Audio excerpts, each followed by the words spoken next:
Let's see if they save. No, there's not a chance. Even with the mod.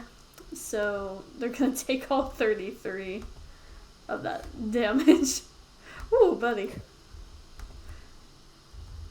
And then she's going to yell out, I have something I can do, but I think I need some space. And that's all you hear. And that brings us to the top with Derek. Okay. They're the top guy. Interesting.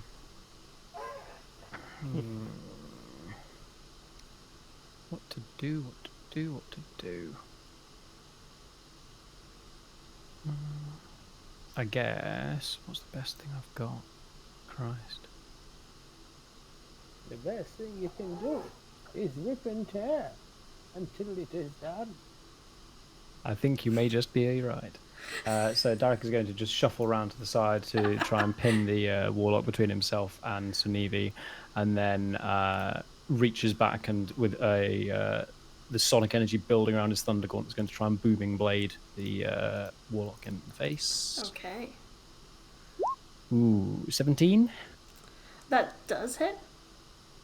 Cool, so that is 5 thunder damage, and then from the booming blade, then again, if they willingly moves 5 feet or more, then they, until the start of my next turn, they'll take 1d8 thunder damage. Okay. Then with my other attack, it's going to be just a follow-up with a normal thunder gauntlet roll. Oh, so nearly a crit. 25. Yes, definitely that hits. For another 8 points of thunder damage, and obviously the standard debuff that if they attack anyone other than me, they're at disadvantage. Okay. Good to know. Let me Hell yeah. mark that real quick. Okay, so that brings us to Warlock on the left, who, wait, let me look up. I'm trying to see if they have to, like, run over and hit their ally, or if it just wastes their turn.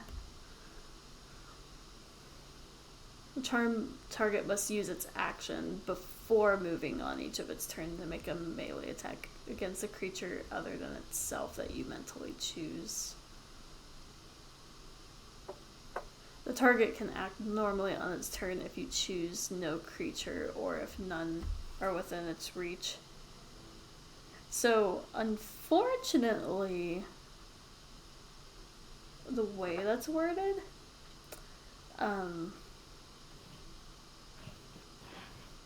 that means there's no one nearby, so they can act normally, if I'm understanding that correctly.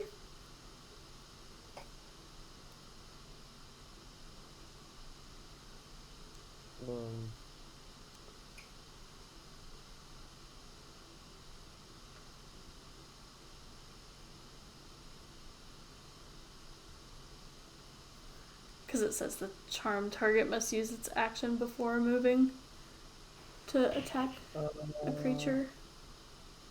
Oh. You're all good. It's a weird spell. Yeah, I'm not sure. I guess, like, to keep the charm, maybe? Target is charm. Target must use its action before moving on each turn to make. Target. Oh, then it's act normally. Okay. So basically all you did was give this person an awesome headpiece and nothing else. Yeah. So, I just like I fuck with them, you know. It's like that's time is amazing. wibbly wobbly. Okay. Yeah, have a hat. So, this is going to be kind of interesting, because Tick tock. they're going to cast Arcane Gate Oh. and create, like, essentially a portal behind them, and or going to try to leave it open for the person with the necklace. But, of course, the Archmage sees this and is going to try to counterspell. But she's trying to save her big spell, so it's going to be a rollsies.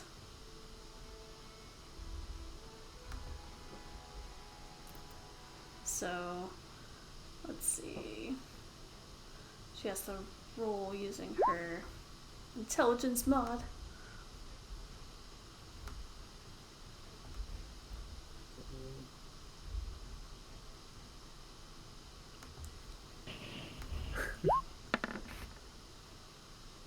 Oh, yeah. So the Archmage is just like, I don't think so. And you see the gate and the portal that appears flutter out.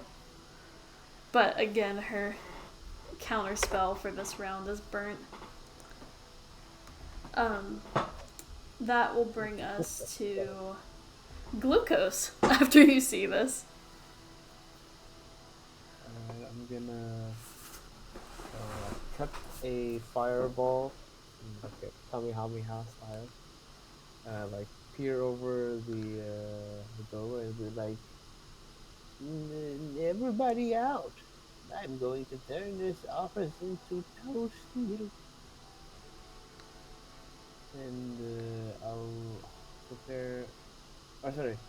Yeah, I'll prepare a action that as soon as everybody gets out, I'll blast the place. I'll nuke it, Okay. and then we'll be dead. Alright. So that brings us to the next warlock, who is going to try to get to her friend. So I need both Sunivi and Derek to make opportunity attacks. Certainly. Oh, this is slightly awkward. Oh, that's never mind. That's not 20. Oh, nice. Bite her head off. A 12. So they take 7 points of piercing damage. Okay. Very nice. I don't suppose a 12 hits? Let me double check. I don't believe so. Actually, a 12 might just hit. Let me confirm that. They have a pretty low AC.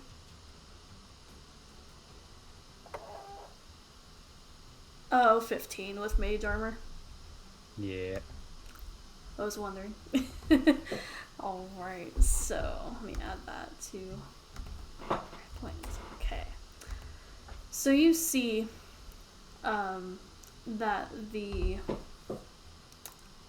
Archmage screams, "No!" As in, the warlock opens a door and grabs the other warlock as they both begin to step through.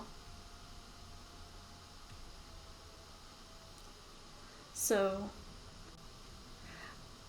they are gone as of now, but then the Archmage just yells, "They have to be within 500 feet from here. I recognize that spell." Do I get a grapple attack or anything before they go through because they're close? Let's see here. I don't think so with Dimension Door, because the other warlock is forcing them through the space. Okay.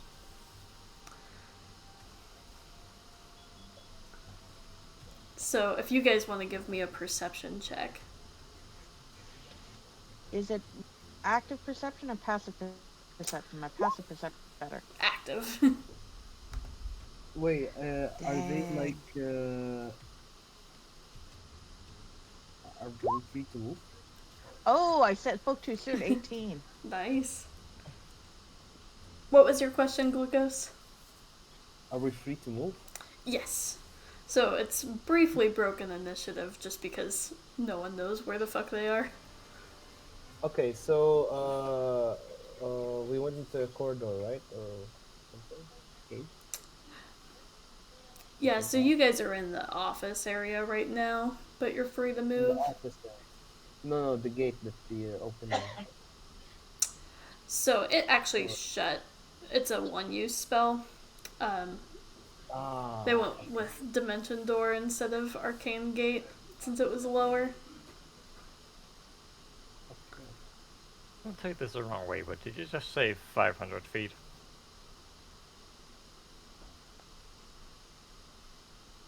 500 feet. They could. God, the enemy is under attack. They could literally be anywhere. How are we meant to find them? Now shoot a fireball. I don't think that's going to help, Glucose. So the good Well, you news see, for if Ryland, there's any. Sunevi, and Derek. Actually, sorry, this would actually just be Ryland. Your senses kick in to the max, seeing these two warlocks escape with the relic, and the Archmage is just yelling out orders, and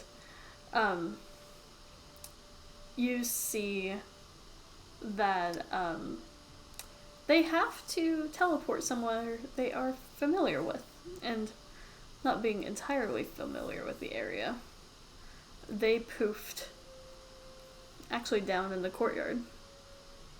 Can say front hall or courtyard probably would be the most logical. As you're looking kind of over the balcony.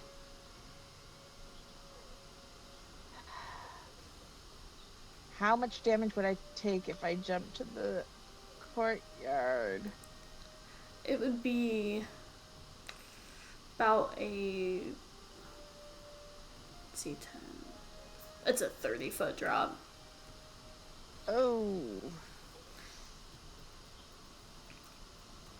I could drop you a rope. I was also going to ask, is Ryan going to like let the party know that they are probably in the courtyard? That is up to Ryland. Well, we know that the biggest hole in the school is from the courtyard. Can I see the courtyard from the back of the officer? Yes, definitely. Because they blasted a hole through it, so easy Can enough. I see them down in the courtyard? Yes. So you look over the balcony and see. Okay. And if I rage, I take half damage, right? Indeed. You could take the stairs, but you know it would take 10 times longer, probably. Because it winds around. Alright. I'm going to rage and jump out the window and just sort of try and tank it. Okay. Oh dear, this is probably a super bad idea. So. You need help getting mad? It's 1d6. No, I'm already bad. So, not horrible. It's a 12. I could get you real mad. So that's 6 temp points, right? Yes. Well, that's 6 points. That is correct. Okay. So, alright. Fortunately, when I put my spores as my symbiotic entity, I got extra temp hit points, so that's not too bad.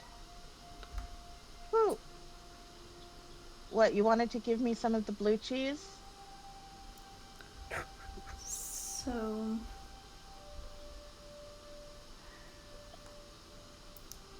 So that's movement.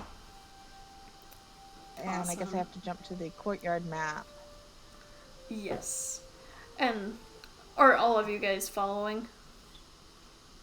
Oh god, yeah. Okay, cool. I would probably go. I'd shout they're in the courtyard because I can see them right before I jump, charging like a mad person that I am. I was going to say the moment that she announces that, Derek just sprints for the window, just like shouting a prayer to Nightingale as he slaps himself with a oh god, what have I got left? I've got basically nothing left. We'll go with a second level cure wounds as he sprints for the window and then dives through. Okay. The Archmage is going to cast Fly on herself, and Probably a much more logical way to do it.